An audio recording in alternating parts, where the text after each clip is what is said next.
Pivot Point, your premier business podcast where we talk all things business and we bring you the latest and trending issues with regards to entrepreneurship. This week is no different. We have had your clarion call and we've brought in somebody special from the food processing side. You indicated to us that you wanted to know more about what was happening in the world of business and how you can go about your way in setting up those issues. So with us today, joining me is none other than Lesly Marange. Welcome to Pivot Point. Thank you, Rumbi, and thank you for having me. And it's been a long-awaited interaction. Yeah. One of the things I pride myself in is I really get into the issues. So let's talk about turning passion into a commercial entity. How does a person who is interested in business move their passion to the world of business? First of all, let me apologize for keeping you that long. I know the wait was a bit long, but yeah, I had a lot of things that I was trying to juggle and put in place. But now we are here. I think you have mentioned a very interesting thing. The conversion of a dream into something that is tangible. It's not an easy thing to do. It's something that really takes a lot of hard work, a lot of resilience, a lot of passion, a lot of drive, and a lot of learning in the process. So it's pretty much a multifaceted issue that really requires probably multi-dimensional approach to it. But ultimately, for me, if you ask me today, strategy has never been a document, but it has been a set of tried, failed, but in the process, learning and also identifying what works ultimately. So, to be honest with you, this has been a journey of passion, a journey of resilience, a journey of hard work, a journey of new learnings, a journey that is just coupled with a lot of, multi-dimensional angles. But ultimately, if you then combine all the facets and get the things going, it's got a very exciting space that you always want to be, always want to belong in. I can tell you I wake up as early as 5 in the morning. I knock off as late as 11, but I enjoy doing it. Sometimes I actually cross over because I'm in a space where my passion and where my heart is. So I think it's very important to get your heart into it. I picked up, you said they are a series of failures and you get up and you try again. So you have an entity that you have been running for years now. Yeah. You started it on your own. Maybe a lot of people want to know, how did you start out? Pampa in your big steps. Well, big Pampa Sina, guys. How do you do it? So for me, let me just take you a bit back, right? Growing up, I used to like cooking, right? As early as 15, I identified that my talent is actually cooking. If I was living in sort of an advanced world, I would have been a professional chef, I think. Oh, yeah. But I think I then also got guidance at that early stage to say there is food processing and food technology. So I actually pursued that route. And if you see, I did like my ordinary level 20 years ago, some 20 years ago. And from there, I have been building. So it has been a process for me. After finishing ordinary level, I went A level, did food science, biology, chemistry. I went to do my undergrad. And after doing my undergrad, I learned about Kellogg's, Nestle, and how they started up their entity. I got fascinated about this space. And since then, I've just been building on that passion.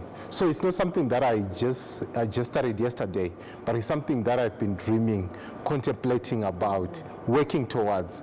And so it's not just enough to dream, but there's also need for you to then work around building the necessary steps, whether education-wise, creating the necessary relations, studying about the machines and everything that is required to really set up your dream. So for GLYTIME to then come into play, I think we started in 2018, the business, after I'd worked for like 4.5 to 5 years. And my passion has always been, I want to, create this state-of-the-art plant, and I want to develop not just a regional, a global brand. Yes. The African version of Nestle, the African version of Kellogg's. And that agitation is something that is always keeping me awake, that is giving me the attitude, that is giving me the passion to continue driving things forward. So fast forward 2018, I had no money. I mean, I'd left a job. It was a good, high-paying job, but I started from a house oven, granola. We started it from a house oven, and I got to know about the granola when my wife was pregnant, and when my mother-in-law came, she prepared granola for her. She was struggling with bowel movement, and the bowel movement was okay. I then said, this thing works. And then from there, I started, reformulating, learning more about it. That was in 2018. In a month, pretty much we used to have a revenue of about $380, right? But we started building from there. I still remember after that, I then went to a microfinance. I lended money there, Old Mutual Microfinance, lended money there. Some of the money disappeared in the streets. But from there, So quick on right there. Yes. Some of the money disappeared in the streets. Yes. Was it an issue of bad financial decisions, or the demands of setting up a company chewed up all that? It was literally stolen. It was literally stolen from me. You remember in Zimbabwe, I think everyone knows, there's some point where we used to, trade in the streets. Yeah. So I failed to trade well in the streets, and I lost money. Okay. And I think a lot of us have gone through that path. I'm happy the issues of currency have stabilized now, but in those days we had issues. So when I lost money, I never gave up on it. We built our business from the little that was remaining, worked very hard. That was into COVID era, got all the legal documentation for us to, roam around and also sell, which is one thing that the government did very well for us. I still remember the PEMSEC was Dr. Mavis Wanda.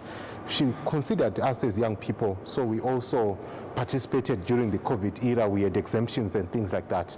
So fast forward, where we are now, it has been a function of good financial management, because after we borrowed money from Old Mutual Microfinance, they then followed through our journey, and now they are our investors, right? So I'm also trying to sell the idea of doing the right thing, because most of the young people, when they get money, you know how it is. It's cars, we change, whatever. I mean, it's just a crazy moment for people, but I think we have managed to be solid in that space. And also our documentation has been in such a way that people can follow through. We've been compliant with our taxes, we've been compliant with our registration, we've been compliant with our food factory licenses. We just have been compliant. And for you to be able to go to the next step, you need to follow the statutory instruments that are there, what governs your business, all the legal instruments that govern your business, they need to be done very well. You already touched on an issue that I wanted to ask you, the importance of compliance. Yeah. But moving on to the sister of compliance, the importance of networks. Yeah. You talked about, as you go along the way, you create relationships. Yes. How important are networks for somebody who is starting their own organization? As an SME, as an entrepreneur, how important is my network? Yeah. So pretty much the first network that you need to intensify, or you need to keep, is your family. Okay. When I actually went to borrow money to a micro, I did not have the collateral, but my uncle stepped in for me. So your family becomes your first network. If you are at loggerhead with your family, there are certain things that they can assist you that no one else can do. So it's also good to keep the center holding, right?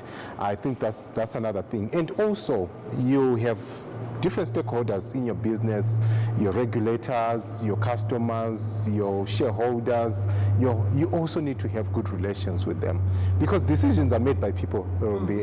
Unfortunately, yes, decisions are made for. If people don't like you, they don't invest in you. If people don't like you, they don't give you a chance. So you need to be likable, and being likable means honesty. Being likable means showing up when you need to show up. Being likable means reliability. You need to create that value proposition that people can actually believe, bank, and amplify you.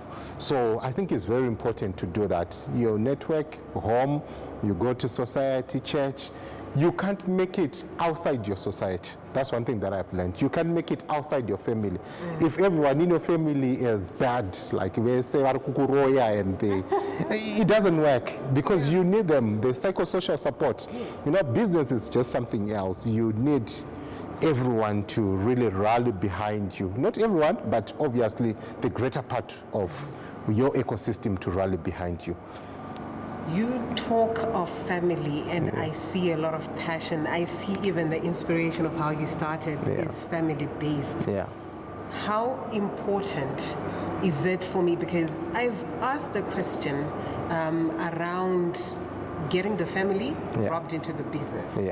How do you then separate the two? Rumbi aenda akumbira mari kuna mama to start up a business. And I'm running very well. But at some point, there's something called black tax. How do you separate the two? As long as you're African, you can't run away from black tax. The only thing that you can do is honesty around your ecosystem. I think, you know, these things are very intertwined. If I use my Honda Fit, right, many people, they reflect on what are you driving, where are you staying, to measure the kind of income that is coming your way, right? You usna mari when you don't have the money and buy the latest Land Cruiser and everything. Everyone believes you have. And obviously the family also puts some issues to you because they think you are able to manage them, right? And it's also then disappointing for them not to get the assistance that you have shown the world that you are capable of. So that's the problem of gratification, of going out there, showing people that you can, and when it matters, you can't. You understand? So it's better off to live within your means, stay within your means, eat within your means. People actually know, this guy doesn't have money. And they have a way of respecting that. But if you go all out and show people I have it, and when these obligations fall upon you, you can't service them, then that's a problem. So I think some of the problems, we business people, we create them for ourselves. That's why you see a lot of people then pile a lot of black tax around them. You know, and you are not in a position to do that. But so I think we need to be real with ourselves. We need to be real with the stage at which we are in business, right? And there's nothing wrong with assisting. I'm a Christian myself. There's nothing wrong with assisting your relatives, your people around it, but that should not come at the expense of running the business, because the business has to be sustainable at the end of the day. Talking about being real, what are the core components of a CEO? How do I make it? I'm starting out, but obviously there's some personality traits that I need to have as I build my character to the market, to the people. What are some of the things that have worked for you? Well, I honestly, because maybe my industry is different, I'm not in the service industry. I'm in a space where literally what matters is the output of the product that I make. Is it a quality product? Does it taste nice? Does it give people the benefits that I say it gives at the end of the day? So in a way, I've seen a lot of people trying to, I don't know, to look up, but people with money know where money is. Money follows money. Yeah, so at the end of the day, when you want to pretend you have it, you want to zota ipo.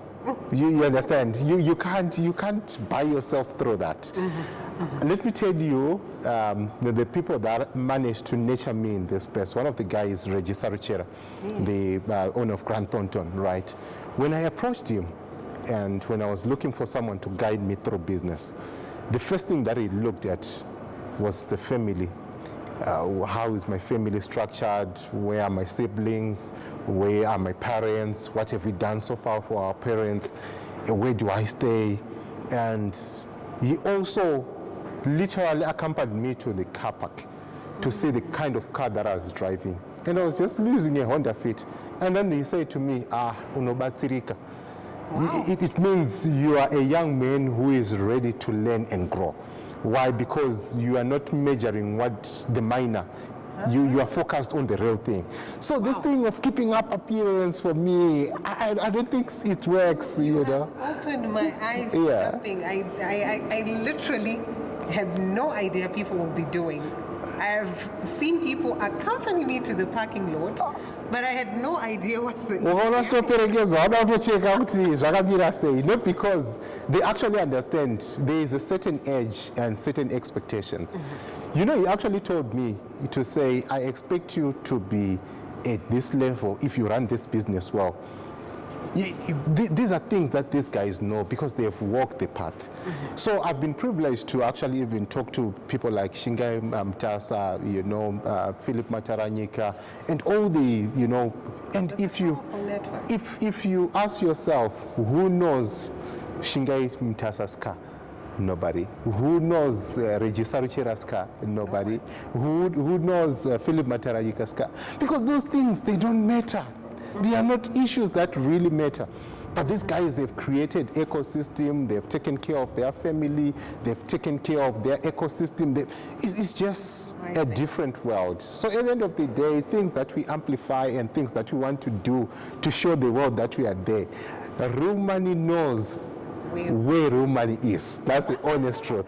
You can't fake it. You can fake it. You can't fake it. So, okay, my last question is, how important is it to have a 5-year plan, 10-year plan going forward? I think that's the most important thing to do. For me, it helps in the planning process. Once you don't do your part is the planning, is the research side. Once you don't do your part, there's nothing that will happen accidentally. Let me just put it that way. Investment comes when there's readiness. You get the sense? So at the end of the day, you need to plan ahead. You need to plan ahead, know the equipment that you want to use, know the capabilities that you want, know the sources, know the structure that you want, know the legal compliance. That's your part as an entrepreneur. At the end of the day, when you are looking for a possible suitor to come and help you amplify your voice, at least you have done the groundwork. So some of the opportunities that people are missing is because they are not prepared enough to capitalize on the opportunities. I can tell you, as I'm sitting here, I know if God gives me life, what my business is going to look like in the next 20 years. Wow. I've done the homework. I've done to the last dot. I know the kind of infrastructure that I want. I know the kind of equipment that I want. I've done the homework. And that's what an entrepreneur should do. Do the homework, do the work, and money follows a path. It follows a pathway. It follows, you know, in my language we say, marini karwizi kayo, pane kakuwera kayo. If you don't get into that karwizi, why? Because you are not prepared to flow with the tide. You need to flow with the tide. You need to make sure everything is on point. Strategy, consistency, persistence are the key ingredients to wrapping everything together and making it look so beautiful. Lesly, I want to thank you so much for your time and for mentoring me as well. Yeah, the pleasure's mine. The pleasure's mine. Yeah. Keyboard and out.